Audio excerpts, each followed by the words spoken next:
다 찾으셨으면 한 목소리로 읽겠습니다. 요한계시록 9장 1절부터 11절 시작. 다섯째 천사가 나팔을 불매 내가 보니 하늘에서 땅에 떨어진 별 하나가 있는데 그가 무저갱의 열쇠를 받았더라. 그가 무저갱을 여니 그 구멍에서 큰 화덕의 연기 같은 연기가 올라오매 해와 공기가 그 구멍의 연기로 말미암아 어두워지며 또 황층이 연기 가운데로부터 땅 위에 나오매 그들이 땅에 있는 정갈의 권세와 같은 권세를 받았더라. 그들에게 이르시되 땅의 풀이나 푸른 것이나 각종 수목은 해치지 말고 오직 이마에 하나님의 인침을 받지 아니한 사람들만 해하라 하시더라. 그러나 그들이 죽이지는 못하게 하시고 5달 동안만 괴롭게만 하게 하시는데 그 괴롭게 함은 전갈이 사람을 쏠 때의 괴롭게 함과 같더라. 그날에 사람들이 죽기를 구하여도 죽지 못하고 죽고 싶으나 죽음이 그들을 피하리로다.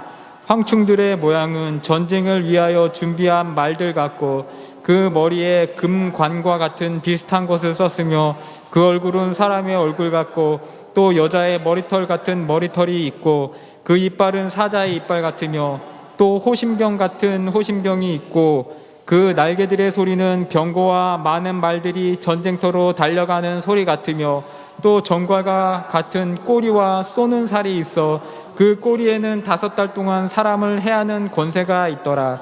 그들에게 왕이 있으니 무저갱의 사자라. 히브리어로는 그 이름이 아바돈이요 헬라어로는 그 이름이 아볼루온이더라. 아멘. 그들에게 왕이 있으니 무저갱의 사자라.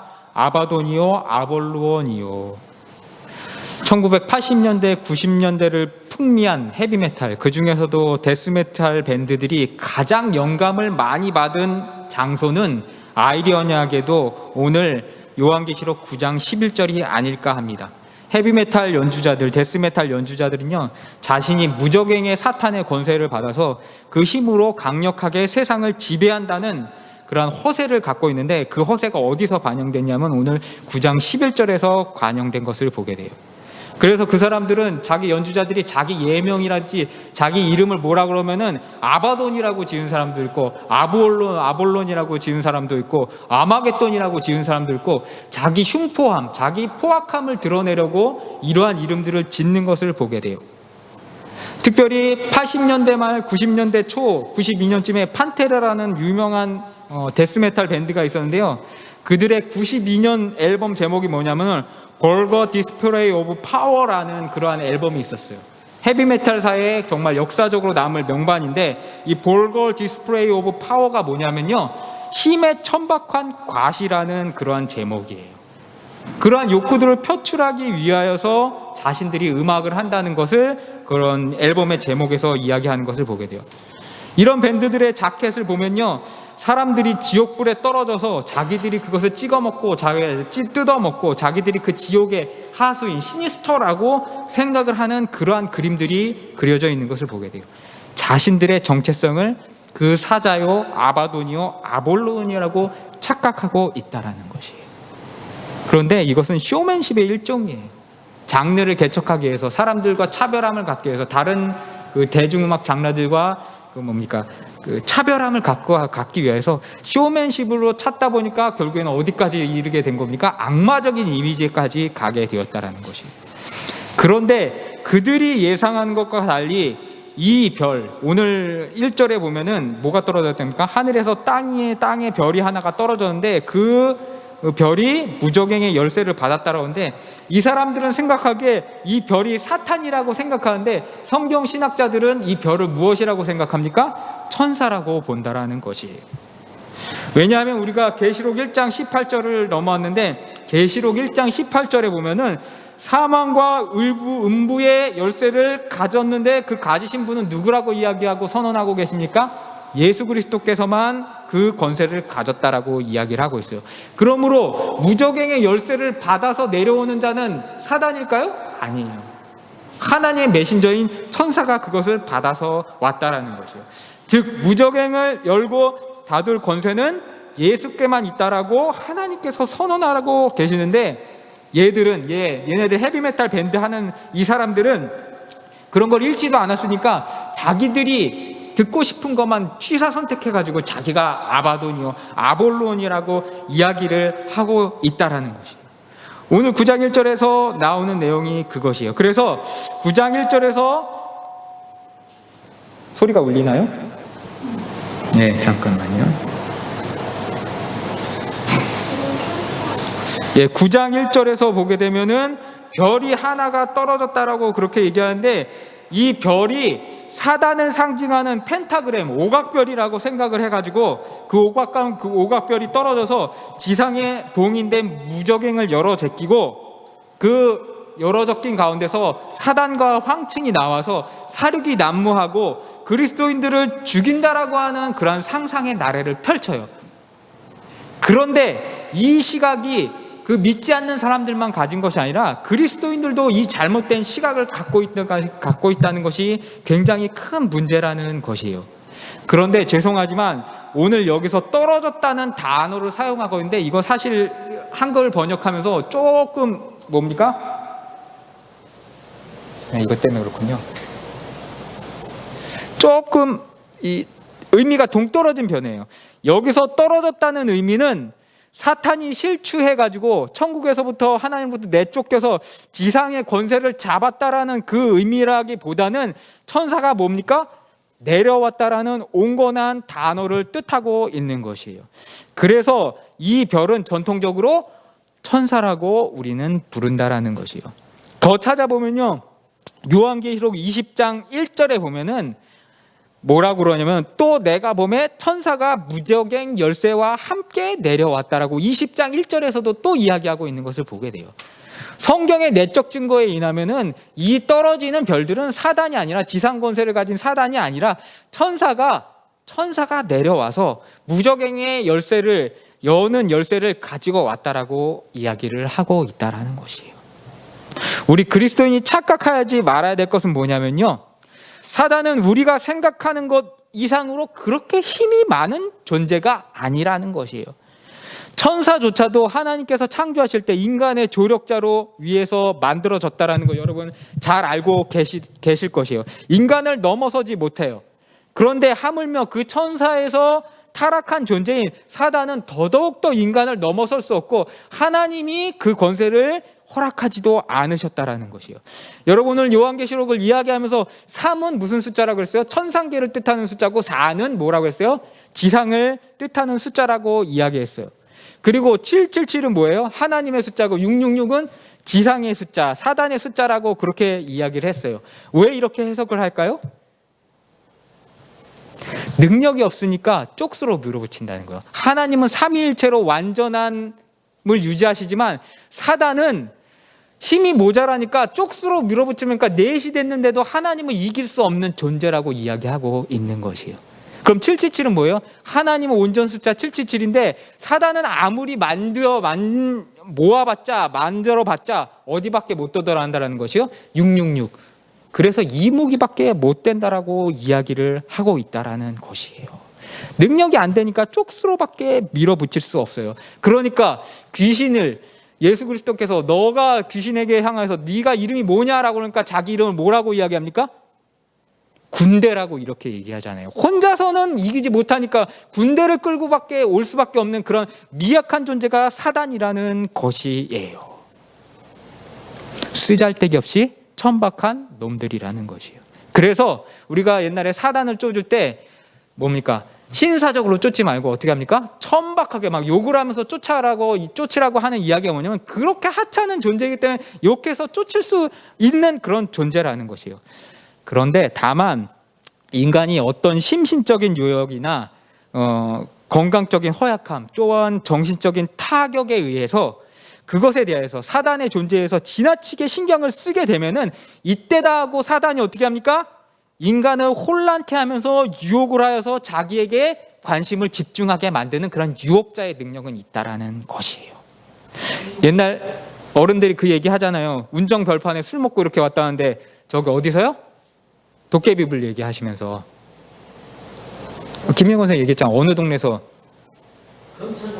금천벌판에서 도깨비불이 이렇게 하더니만 좀 있다가 운정벌판으로 갔다가 이렇게 도깨비가 홀린다라고 그렇게 얘기를 하잖아요. 그리고 도깨비도 홀려서 새벽녘에 씨름하다 보면 새벽녘에 동이 터서 보면은 뭐예요? 깨보니까 빗자루를 붙잡고 싸우고 있었다라고 옛날에 전래동화들 보면은 오잖아요. 옛날에 무지몽매했던 시대 때 사람을 홀려먹기 좋으니까 무언가를 받아먹으려는 사탄의 계략으로 그렇게 되었다라는 것이에요. 어리석은 사람들 조금만 이렇게 뭡니까? 홀리면은 어이구 무서워하면서 숭배해주고 음식 갖다주고 그러니까 홀렸다라는 것이에요. 그런데 지금 전기가스 들어오니까 그 도깨비들 다 어디 갔어요? 싹 사라졌잖아요. 과학이 발달하니까 사라지는 것이 사탄이라는 존재라는 거죠. 그렇게 힘없고 그렇게 천박한 존재라는 것이에요. 그리고 여러분 보세요. 귀신을 보면요, 도깨비를 보면요, 문화권마다 표현하는 모습이 다 달라요. 서양놈은 검은 망토 쓰고 이렇게 큰 그 밭하는 이만한 낫 들고 이렇게 다니는 그런 뭡니까? 귀신, 도깨비를 표현해요. 그 다음에 일본 귀신은 어떻습니까? 꼭 기본적으로 눈알 3개 달고 어떻게 합니까? 사람 잡아먹는 악독한 귀신으로, 악독한 요물로 그렇게 표현돼요. 한국 귀신은 어때요? 혹 이렇게 달려가지고 거기서 수수께끼 넣어가지고 사람들 어떻게 합니까? 골려먹기 좋아하고 술 좋아하고 막걸리 좋아하는 그런 해악에 가득 찬 그런 도깨비로 이야기한다라는 것이에요. 왜 문화권마다 다를까요? 힘이 없어요. 그러니까 사람을 홀리려고 그것을 이렇게 뒤집어 쓴다라는 것이에요. 그리고 그 도깨비의 이미지, 그 귀신의 이미지는 뭐냐면은 사실 그 시대 때 살던, 그 도깨비가 살던 시대 때 민중의, 국민들의 그러한 힘든 모습을 나타내는 것이에요. 망토 쓰고 낫질하는, 평생 일만 하다가 죽은 서양 사람들, 그것이 귀신으로 나타나는 것이고요. 맨날 그 뭡니까? 막부의 장군들이 소집령을 내려가지고 일본 전국시대 때 맨날 칼질하고 싸움하니까 칼로 서로 죽이는 그 모습이 어떻게 됩니까?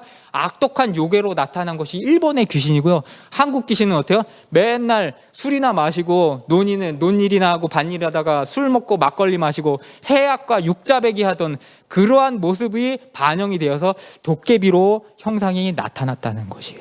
즉 귀신은, 사단은 그렇게 실체가 위대하지도 않은 그런 허상이라는 것이에요. 고정된 실체가 없는 허수아비, 두려워할 이유가 전혀 없다라는 것이에요. 그리스도인들은 두려워할 이유가 전혀 없어요. 그러면은 우리 주변에 귀신 들림이 나타나는 현상, 이것은 무엇으로 이야기해야 되냐?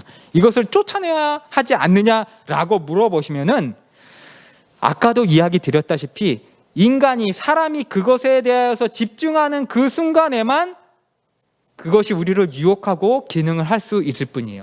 그러므로 기도하고 성경 말씀에 바로잡힌 건강한 성도들은 엑소시즘이나 귀신 쫓는 것, 그런 거 배울 필요도 없고 신경 쓸 필요도 없다라는 것이에요. 여러분, 공부를 열심히 하는 학생, 공부를 잘하는 학생은 무엇을 연구해야 돼요? 문제 푸는 방법을 연구해야지. 공부하는 학생이 육각연필에다가 1, 2, 3, 4, 5 집어넣고 이거 잘 맞히는 확률 계산하는 거 그거 하면은 뭡니까? 답이 없는 거예요. 그 인생은 답이 없는 거예요. 꼭 공부를 못하는 것들이 그거 이렇게 연습해가지고 오늘 몇 프로 맞췄어, 다음번에는 내가 몇 프로 맞힐 수 있을 거야 라고 그 짓을 한다니까요. 그 시간에 영어 단어를 한 자 더 외우는 게 도움이 된다니까요. 그리스도인도 그때요. 똑같아요. 기도하고 말씀에 사로잡히면은 사단의 유혹에 넘어갈 일이 없다라는 것이요. 우리 김여행 권사님 생각해 보세요. 신앙 초기 때 기도하면 그렇게 마귀도 잘 보고 잘 쫓으시고 그랬어요. 저기 가재울 우물 옆에 무슨 처녀를 묻어놨는데 그 처녀가 활인해가지고 밤에 꿈에 나타난다고 그러고, 맨날 장롱 구석에서 사탄이 오늘 왔다고 그래가지고 전화 걸어가지고 오늘 내가 사탄 보고 귀신 기도해가지고 쫓아냈는데 오늘 너 조심하라고 그러죠. 저도 그날은 막 조심하고 그랬던 것을 보게 돼요. 그런데 요즘 돌아보세요. 요즘도 그렇게 사탄 나타나요? 안 나타나죠? 왜 그래요? 우리 김여행 선생님 믿음의 연조가 깊어지고 하나님이 이제 온전히 이끄셔서 삶이 평탄해지고 하나님께서 순탄하게 보호하시고 이끄니까 어떻게 하니까 싹 사라져 버렸다는 것이에요. 우리 엄현진 집사님 살아계실 때만 해도 왜 그렇게 경제적으로 어려웠는지, 그러니까 심적으로 얼마나 쫄렸어요. 그러니까 그 틈을 타가지고 사단이 우리 가족을 두려움에 떨게 하고 끌어내리려고 그렇게 요사를 부렸다라는 것이에요. 그런데 요즘 그놈들 다 어디 갔냐라는 것이요. 결국 귀신 들림은요, 다분히 정신적이고 심시적인 그런 오해의 문제고, 그런 문제가 있다면 우리 그리스도인은 기도하고 하나님 앞에 붙들고 나아가면 돼요. 그리고 그것이 정신적으로 너무 심한 문제가 있다면 일단 약물 치료가 우선이 돼야 된다는 것이에요. 귀신 보인다고 지옥 갈까요? 아니에요. 하나님이 우리를 붙잡아 주시고 하나님의 은혜로 말미암아 받은 구원은 귀신이 보인다고 해서 우리를 끌어갈 수가 없다라는 거죠. 그것에 유혹돼 가지고 그것에 자꾸 치성드리고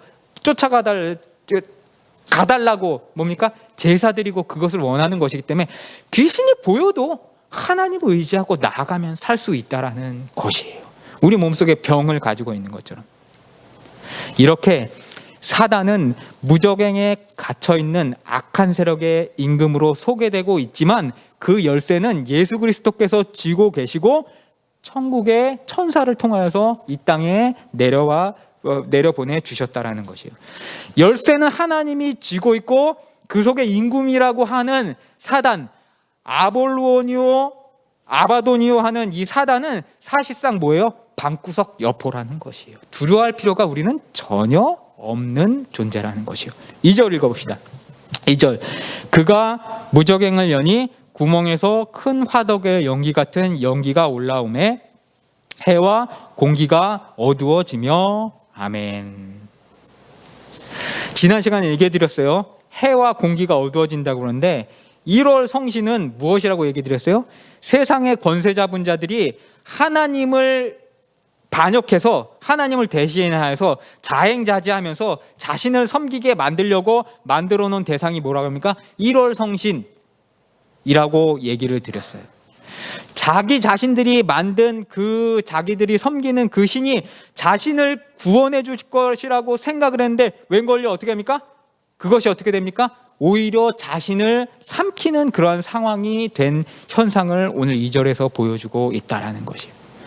오늘 2절에 그 구멍에서 큰 화덕의 연기가 피어오르는 것을 보매 연기로 말미암아 어두워졌다라는 이 구절을 보시면은 여러분 구약에 어디가 생각나세요?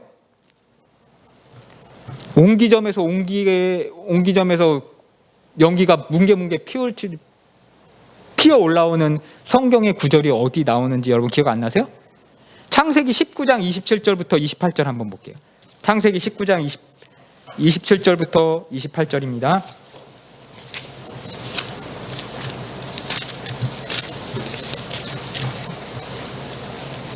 창세기 19장 27절부터 28절입니다. 읽겠습니다. 아브라함이 그 아침에 일찍 일어나 여호와 앞에 서 있던 곳에 이르러 소돔과 고모라와 그 온 지역을 향하여 눈을 들어 연기가 옹기 가마의 연기같이 치솟음을 보았더라. 아멘. 이 옹기 가마에서 연기가 치솟음을 보았더라라고 이야기하고 있는데 그렇습니다. 죄악이 관영하여서 자기들이 승승장구할 줄 알았던 적과 꿀이 흐르는 비옥한 소돔과 고모라 땅이 마지막에 망할 때 어떻게 됩니까? 옹기 가마점에 연기같이 치솟았더라고 오늘 창세기 19장에서 이야기하고 있는 것을 보게 돼요. 죄악이 관영하였고 자기들이 승승장구할 줄 알았던, 그리고 하나님이 만들어주신 섭리도 거스리고 남자가 남자를 탐하고 롯을 보러 왔던 천사가 남자긴 남자인데 너무 예쁘게 생겼으니까 어떻게 합니까? 동네 사람들이 와가지고 윤관하게 내놓으라고 했던 그 소돔과 고모라가 망할 때 옹기점에 연기가 피어오르듯이 했다라고 이야기하는 것이에요. 그러니까 그 롯의 천사들을 봤던 그 한 남자가 어떻게 합니까? 남자를 탐하는 것을 막기 위하여서 자기 누구를 내놓습니까? 처녀딸 둘을 내놔서 동네 사람들 보고 내 딸을 윤관하고 어떻게 합니까? 이 천사들은 가만 내비두라고 이야기를 했다라는 것이에요. 세상에 어느 아비가 천사를 보호하기 위해서 딸을 윤관하라고 내어 던집니까? 죽어도 자기가 나가서 낫을 들고 휘둘러서 자기 딸들을 보호하고 사람들을 보호하는 것이 인지상정이라는 것이에요. 그런데 소돔과 고모라는 성적으로 너무 타락해가지고 자기가 바른 일을 한다라고 생각하는데 그 일조차도 어떻게 합니까? 잘못된 일을 하고 있었다라는 것이에요. 구약에 항상 동성애, 윤간, 난교가 관련된 내용이 나오는 곳은 소돔, 그리고 십계명을 받던 시내산 밑에 자락에서 그러한 모든 자리가 어땠습니까? 심판이 임박하기 전에 이러한 현상들이 일어났다라는 것이요. 이상하죠? 이런데 학문 성교가 아름다울까요? 아름다움 많이 하세요. 성경은 분명히 심판이 임박하기 전에 동성애와 윤관과 난교가 일어났던 것을 분명히 보여주고 있다는 것이에요. 그러므로 우리 그리스도인들은 정신 차려야 돼요. 결국 이 무적행의 연기로 말미암아 세상의 가치가 전복되고 그것이 말세를 징후하는 그러한 뜻이라고 이야기하고 있다는 것이에요. 그래서 요한은 자신의 신자들에게 제 잘난 줄 알고 힘을 천박하게 과시하는 로마의 이 빽빽한 연기를 두려워하지 말고 그 황제의 권력을 두려워하기보다는 영원히 죽임을 죽이시는 임박한 하나님의 심판을 두려워하고 그 심판에 대해서 대비하고 깨어있으라고 이야기하고 있다는 것이에요. 그러므로 사랑하는 성도 여러분, 지금의 이 세대를 바라볼 때 지금은 똑같이 요한의 성도들의 세대와 같이 말세의 세대라는 것을 잊지 말아야 한다는 것입니다.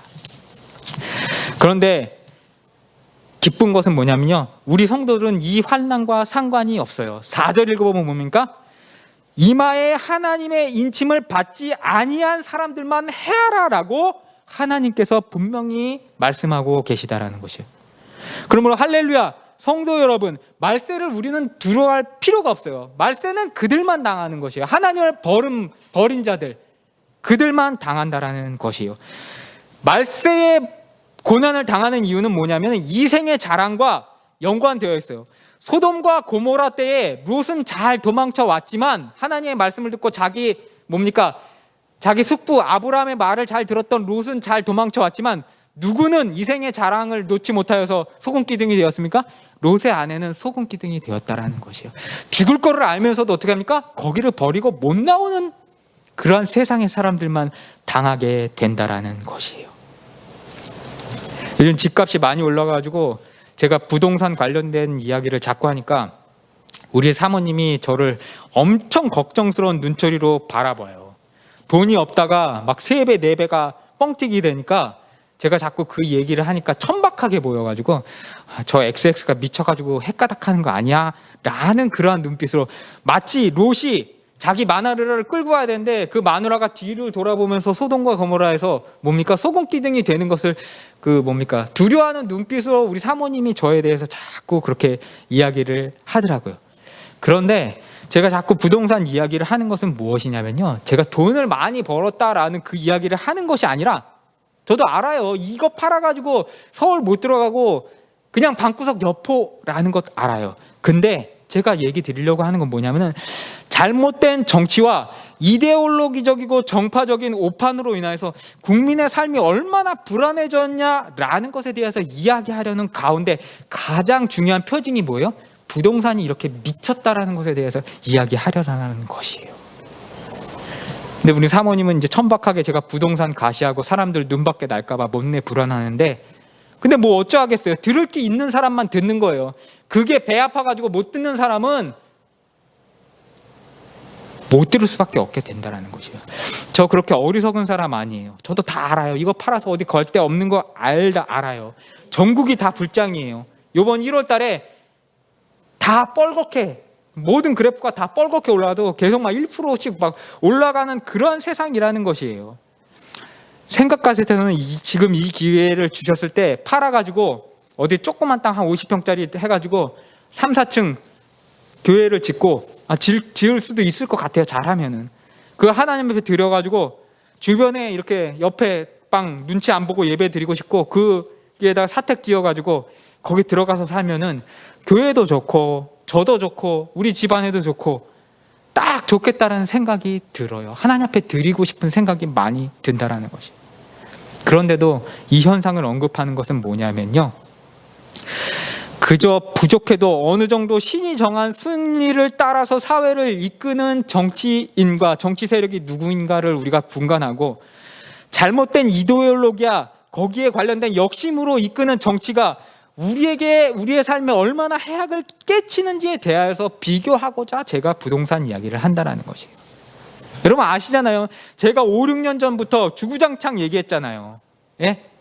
정치인은 하나는 멧돼지고 하나는 집돼지인데 한 놈은 기둥뿌리는 남기고 파먹고 한 놈은 어떻게 합니까? 기둥뿌리까지 다 파먹어가지고 나라의 기틀을 다 없애는데 차악을 누구를 뽑을 것이냐? 정치는 허업이다. 정치는 연극이다. 그런데 누굴 뽑을 것이냐? 잘 골라야 된다라고 얘기를 드렸잖아요. 그 결과가 지금의 이 상황이라는 것이에요. 남들을 끌어내리려고 하고요. 그들이 노력한 결실물을 법제화하여서 빼앗으려는 세상이 되었어요. 그 대중의 욕심, 그것이 지난 4년간의 우리의 삶을 얼마나 막다른 길로까지 몰아넣었다는 것, 그것을 성찰하는 것이 우리 그리스도인의 의무이고, 그것에 대해서 반대하는 것이 들을 게 있는 자들, 그리스도인들의 책무라는 것을 이야기 드리고 싶다라는 것이에요. 그 대중의 욕심의 다른 이름, 그것이 바로 황충이라는 것이에요. 저번 주에 황충에 대해서 설명드렸어요. 사막에 습기가 많아지면 메뚜기가 알까기가 좋아지면서 알이 기하급수적으로 부화해서 메뚜기가 평방미터당 한 마리 있어야 될 놈이 10마리가 늘어나면 이놈들이 스트레스를 받아가지고 어떻게 합니까? 폭식을 하게 된다는 것이요. 그리고 신기하게도 거기에 얘네들이 지능까지 생겨가지고 막 공격을 했다가 뺐다가 하는 그런 지능까지 생기게 된대요. 그거면서 얼굴 모습도 약간 변하고 색깔도 노랗게 변해서 그것을 무엇이라고 부른다고? 황충이라고 부른다라는 것이에요. 이것에 대해서 사람들이 해석을 하면서 영화 프레데터 속에 나오는 외계 생명체, 그 황충이 그렇게 생긴 것 같아요. 그 생물이 나와가지고 막 기관총 쏘고 사람들 사륙해가지고 사람들 잡아먹는 막 그런 거 모가지 따는 그런 상상을 하는데 그것도 아니에요. 또 어떤 일부의 성경 해석자들은 이렇게 메뚜기가 비행기처럼 하늘을 덮어가지고 까마득하게 날아가는 것을 보면서 세계 3차 대전이 일어나면은 비행기가 그렇게 하늘을 까마득하게 덮어가지고 폭탄을 떨어뜨려가지고 지구를 멸망시키고 3차 세계대전이 한다라고 저급한 영화관명 같은 그러한 생각을 한다라는 것이에요. 그런데 사도 요한은 그것을 염두에 두고 자기 자신의 교회들에게 이야기를 하지 않았다라는 것이에요. 황충은 무엇입니까? 황충은 하나님을 의지하지 않고 헛된 것을 의지하는 사람들, 자기만 생존하겠다고 아기다툼하다 보니까 서로가 서로 적이 되어서 물어뜯는 그러한 약탈하는 그러한 세상 사람들의 삶을 이야기하는 것이에요. 죽이고 싶은데 죽이지 못하니까 서로 어떻게 합니까? 정갈에 침을 가지고 찌르기만 하는 그러한 삶을 사는 세상 사람들, 그것을 황충이라고 이야기하고 있다라는 것이에요. 계시록 9장 7절부터 10절에 보는 황충의 생김새에 대해서 뭐라고 이야기합니까? 황충, 자 봅시다. 9장 7절, 황충의 모양은 전쟁을 위하여 준비한 말 같고 그 머리에 금 같은 관 비슷한 것이 씌었으며 그 얼굴은 사람의 얼굴 같고 또 여자의 머리털 같은 머리털이 있고 이빨은 사자의 이빨 같으며 또 철 호심경 같은 호심경이 있고 그 날개의 소리는 병거와 많은 말들이 전쟁터로 달려가는 소리 같으며 또 꼬리와 같은 꼬리와 쏘는 살이 있어 그 꼬리에는 5돌 동안 사람을 해하는 권세가 있더라. 아멘. 여러분, 주일학교 때 많이 불렀던 찬양을 한번 기억해 보세요. 서서 진리의 띠를 띠고 의의 흉배에 붙이고 평안의 복음에 신신고 믿음의 방패에 갖고 구원의 트고 쓰고 성령의 검 갖고서 라는 그 성경 구절을 기억하실 것이에요. 오늘 이거 한번 마지막 찾아보고 마치도록 할게요. 에베소서 6장 14절부터 18절입니다. 에베소서 6장 14절부터 18절입니다. 6장, 에베소서 6장 고갈앱 신약성경 315페이지 16페이지 316페이지 에베소서 6장 14절부터 18절 에베소서 6장 14절부터 18절입니다. 권사님 찾으셨어요? 예, 그럼 우리 한번 큰 목소리를 읽어봅시다. 우리 황충의 모습과 여기에 나오는 그것을 비교하면서 한번 읽어볼게요. 시작. 그런즉 서서 진리로 너희 허리를 띠고 의의 호심경을 붙이고 평안의 복음이 준비한 것으로 신을 신고 모든 것 위에 믿음의 방패를 가지고 이로써 능히 악한 자와 모든 불화살을 소멸하고 구원의 투구와 성령의 검 곧 하나님의 말씀을 가지라. 아멘. 사랑하는 성도 여러분, 그리스도인들의 군사의 모습을 에베소서 6장에서 이야기하고 있는데, 이 에베소서에 있는 그리스도의 군인 뭘 차고 있어요? 호심경 차고 있고 투구 차고 있고 하나님의 영광으로 말미암아 전신의 믿음의 갑주를 입고 있는 모습을 보게 돼요. 그런데 오늘 요한계시록 9장 7절부터 10절에 나오는 황층은 어때요? 비슷하게 무엇인가 입고 비슷하게 금관과 같은 짝퉁 관을 입었는데 어떻게 해요? 하나님의 군대가 아니니까 서로 죽이지도 못하고 서로 쏘는 그런 삶을 살면서 5개월 동안 죽지도 못하고 죽이지도 못하는 그러한 삶, 악다구니 삶을 살고 있는 존재라는 것이에요. 그러므로 사랑하는 성도 여러분, 이 세상에서 물어뜯고 죽이려고 하는 이 자리가 멸망의 구덩이, 즉 무적행인 것을 깨닫는 삶이 되셨으면 좋겠어요.